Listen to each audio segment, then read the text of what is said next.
दोस्तों स्वागत है आपका आज की हमारी इस वीडियो में। दोस्तों अगले कुछ हफ्ते बहुत ही ज़्यादा इंटरेस्टिंग रहने वाले हैं। भारत बहुत जल्द अस्त्र मार्क 2, रुद्रम 2 और 100 को भी टेस्ट करने वाला है।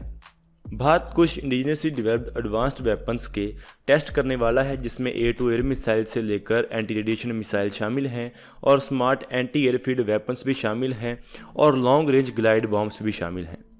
इसी महीने कम से कम 3 वेपन्स का टेस्ट किए जाएंगे, जिसमें अस्त्र मार्क 1, अस्त्र मार्क 2 और रुद्रम 1 एंटी रेडिएशन मिसाइल शामिल हैं। अस्त्र मार्क 1 की रेंज 100 किलोमीटर की है, अस्त्र मार्क 2 की रेंज 160 किलोमीटर की है और रुद्रम 1 की रेंज 150 किलोमीटर की है। अस्त्र मार्क 2 का पहला live launch Sukhoi 30 MK fighter aircraft के ऊपर किया जाएगा। इससे पहले इसके कैरिज और हैंडलिंग ट्रायल्स किए गए हैं और इसके साथ ही डमी ड्रॉप्स भी किए गए हैं। अस्त्र मार्क 1 मिसाइल को पहले से ही प्रोड्यूस किया जा रहा है। इसे भारत डायनामिक्स लिमिटेड बना रहा है। ये पहली बार एक इंडिजिनस सीकर के साथ टेस्ट की जाएगी। इससे पहले इसे रशियन AG-80 के साथ टेस्ट किया जा रहा था, लेकिन अभी इसे इंडिजिनस सीकर के साथ टेस्ट किया जाएगा। इससे पहले भी हम 250 अस्त्र मार्क 1 मिसाइल्स को ऑर्डर कर चुके हैं। इस मिसाइल की इंटीग्रेशन अभी MiG-29 फाइटर एयरक्राफ्ट और तेजस के साथ की जा रही है। इसके अलावा DRDO अस्त्र मार्क 3 मिसाइल का भी टेस्ट करने वाली है, जिसकी रेंज 355 किलोमीटर की है, लेकिन इस टेस्ट को इस साल के अंत तक किया जाएगा। इसके अलावा DRDO रुद्रम 2 को भी डेवलप कर रहा है और रुद्रम 3 मिसाइल को भी डेवलप कर रहा है। रुद्रम 2 मिसाइल की रेंज 350 किलोमीटर की है और रुद्रम 3 की रेंज 550 किलोमीटर की है। ये दोनों मिसाइल्स ही एयर टू ग्राउंड मिसाइल्स हैं, जिसमें INS या GPS नेविगेशन सिस्टम होगा और फाइनल अटैक के लिए पैसिव होमिंग हेड होगा। रुद्रम 2 के ट्रायल्स भी बहुत जल्द शुरू होने वाले हैं। इन सभी मिसाइल्स में अस्त्र मार्क 2 मिसाइल हमारे लिए एक बहुत बड़ी कैपेबिलिटी बूस्टर मिसाइल होने वाली है। ये हमारी खुद की एक 160 किलोमीटर की रेंज वाली एयर टू एयर मिसाइल होगी। तो चलिए अभी इस मिसाइल के बारे में डिटेल में जानते हैं कि ये मिसाइल इतनी खास क्यों है।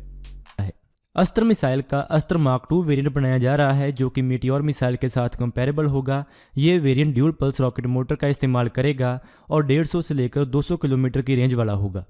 हमारी डिफेंस कम्युनिटी को इस मिसाइल का बेहद इंतज़ार है, लेकिन DRDO ने इसके बारे में ज़्यादा जानकारी नहीं दी थी। ऐसा रिपोर्ट किया गया है कि यह मिसाइल 2021-22 में टेस्ट की जाएगी, लेकिन हमारी रुद्रम एंटी रेडिएशन मिसाइल के टेस्ट के बाद ऐसा इंडिकेशन है कि यह मिसाइल बहुत जल्द तैयार होने वाली है। तो चलिए जानते हैं कि ऐसा क्यों है। रुद्रम 1 एंटी रेडिएशन मिसाइल जो DRDO ने टेस्ट की है, ये काफ़ी हद तक अस्त्र मार्क 2 जैसी है। डिफेंस एक्सपर्ट्स ने बताया है कि अस्त्र मार्क 2 और रुद्रम मिसाइल की शेप और साइज़ बिल्कुल एक जैसा है और अस्त्र मार्क 2 मिसाइल भी ऐसी ही होने वाली है। अस्त्र मार्क 2 का सबसे खास फीचर इसकी ड्यूल पल्स रॉकेट मोटर है, जिससे इसकी रेंज, स्पीड और नो एस्केप जोन काफ़ी बड़ा हो जाता है और मीटियोर के साथ कंपेरेबल लेवल पर आ जाता है। रुद्रम 1 मिसाइल में भी इसी टेक्नोलॉजी का इस्तेमाल किया गया है, जिससे ऐसा पता चलता है कि DRDO ने अस्त्र मार्क 2 मिसाइल के लिए मेजर टेक्नोलॉजीज को अचीव कर लिया है। रुद्रम एंटी रेडिएशन मिसाइल की रेंज 250 किलोमीटर तक बताई जाती है और अस्त्र मार्क 2 की रेंज भी इसी रेंज में है।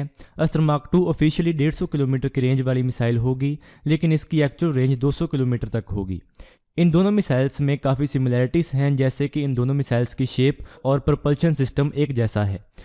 फ़र्क इन दोनों मिसाइल्स में ये है कि रुद्रम एक anti radiation missile air to surface missile है और इसके साथ ही दोनों मिसाइल्स के गाइडेंस सिस्टम और रोल अलग अलग हैं।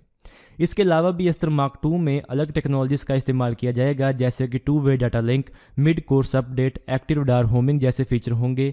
लेकिन ये फीचर्स पहले ही अस्त्र मार्क 1 मिसाइल में टेस्ट और यूज़ किए जा चुके हैं और इन्हें फिर से डेवलप करने की ज़रूरत नहीं है। यही कारण है कि अस्त्र मार्क 2 की डेवलपमेंट काफ़ी एडवांस स्टेजेस पर है और इसका टेस्ट हमें जल्द देखने को मिल सकता है। तो चलिए अभी अस्त्र मार्क 2 मिसाइल और ड्यूल पल्स रॉकेट मोटर के बारे में डिटेल में जानते हैं कि ये इतना खास क्यों है। अस्त्र मार्क 2 मिसाइल की जो टाइमलाइन है उसके बारे में ज़्यादा जानकारी डिस्क्लोज नहीं की गई है, लेकिन हम ऐसा अंदाज़ा लगा सकते हैं कि ये 2022-23 तक बनकर तैयार हो जाएगी।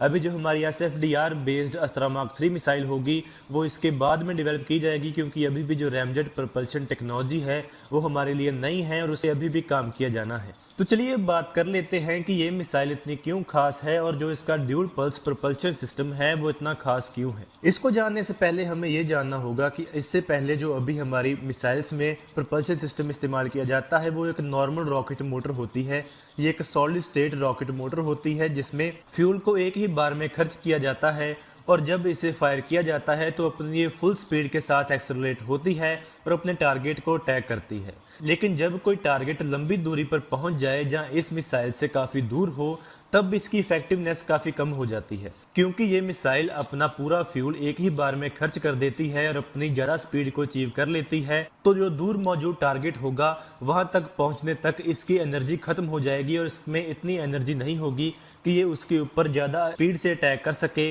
और ज़्यादा एक्सट्रीम मनूवर्स कर सके, जिसके कारण इसका ओपोनेंट एयरक्राफ्ट बच ना पाए। यही कारण है कि इनका जो नो एस्केप जोन होता है वो काफ़ी छोटा होता है।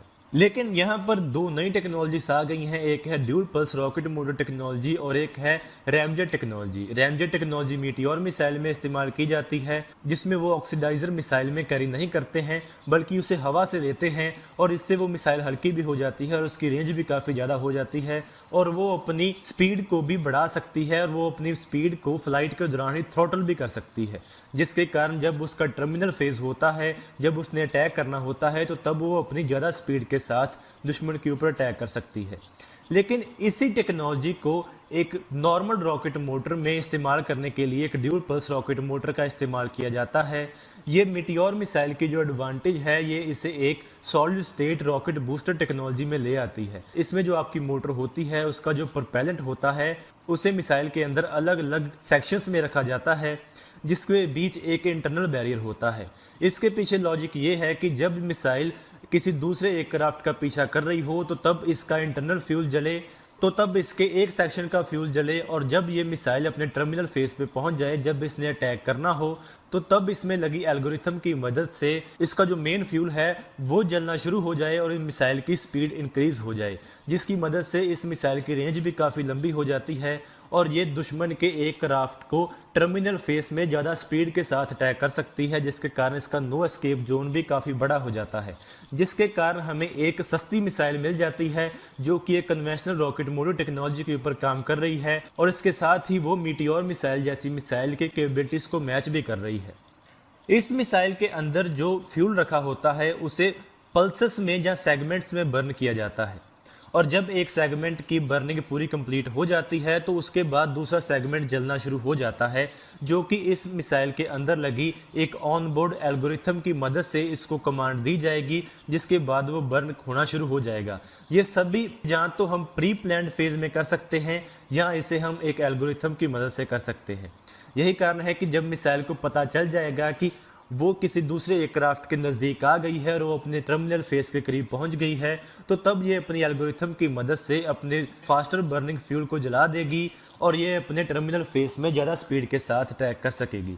एक ड्यूल पल्स रॉकेट मोटर में अलग अलग प्रोपेलर्स के जो सेक्शंस बने होते हैं उनके बीच एक बैरियर होता है, जिसकी मदद से एक ही समय पर सारा फ्यूल ना जल जाए, ये पक्का किया जाता है। एक बार जब फ्यूल जलना शुरू हो जाता है तो जब वो पूरा जल जाता है तो वो अपने बीच के लगे हुए बैरियर को डिस्ट्रॉय कर देता है और उसके ठीक बाद ही दूसरा प्रोपेलेंट जलना शुरू हो जाता है, जिसके कारण इस मिसाइल की पूरी एनर्जी बनी रह जाती है। अभी जो हमारी सरफेस टू एयर मिसाइल्स हैं जैसे कि MR-SAM और बराकेट मिसाइल है, उनमें ड्यूल पल्स रॉकेट टेक्नोलॉजी का इस्तेमाल किया जाता है। यही कारण है कि ये टेक्नोलॉजी हमारे पास अभी अवेलेबल है और इसीलिए हम SFDR मिसाइल के मुकाबले में इस मिसाइल को जल्दी डेवलप कर रहे हैं, क्योंकि ऐसी जानकारी मिली है कि जो SFDR मिसाइल हमारी जो अस्त्रा मार्क 3 मिसाइल होगी उसका वजन 250 किलोग्राम के करीब होगा, लेकिन जो ये मिसाइल होगी इसका वजन उससे काफ़ी कम होगा, जिसके कारण हमारी जो एयर फ्लीट के सभी एयरक्राफ्ट हैं वो इसको कैरी कर पाएंगे, जिससे हमारे सभी एयरक्राफ्ट एक uniform air to air missile को कैरी कर पाएंगे, यानी कि सभी एयरक्राफ्ट में एक ही मिसाइल का इस्तेमाल होगा। और जो हमारे हैवी हीटर एयरक्राफ्ट होंगे जैसे कि Su-30 MKI है, MiG-29 UPG है और राफेल एयरक्राफ्ट हैं, वो हमारे SFDR बेस्ड अस्त्रा मार्क 3 मिसाइल को कैरी कर पाएंगे। और इसके साथ ही जो SFDR बेस्ड मिसाइल है वो काफ़ी महंगी होगी और इसको मास प्रोड्यूस कर पाना काफ़ी मुश्किल होगा, लेकिन जो हमारी ड्यूल पल्स रॉकेट मोटर के ऊपर बेस्ड अस्त्रा मार्क 2 मिसाइल है वो काफ़ी सस्ती होगी SFDR के मुकाबले। यही कारण है कि हम इसे मास प्रोड्यूस कर सकते हैं और इसे हमारे सभी फाइटर एयरक्राफ्ट में भी इस्तेमाल किया जा सकता है। इससे जो हमारी एयरक्राफ्ट की कैपेबिलिटी है वो काफ़ी बढ़ जाएगी, क्योंकि अगर इस मिसाइल का जो मैक्सिमम रेंज है वो 180 किलोमीटर बताई जा रही है, तो इसका नो एस्केप जोन 100 किलोमीटर की रेंज के करीब हो सकता है। तो अगर हमारा एक क्राफ्ट 100 किलोमीटर के घेरे में किसी भी एक क्राफ्ट को डिस्ट्रॉय करने की कैपेबिलिटी रखता है, तो फ्यूचर की एयर टू एयर बैटल्स में हमें एक बहुत बड़ी एडवांटेज मिल जाएगी। तो दोस्तों आज की इस वीडियो में इतना ही। अगर आपको ये वीडियो अच्छी लगे तो आप इसको जरूर लाइक और शेयर करें। Thanks for watching this video. जय हिंद, वंदे मातरम।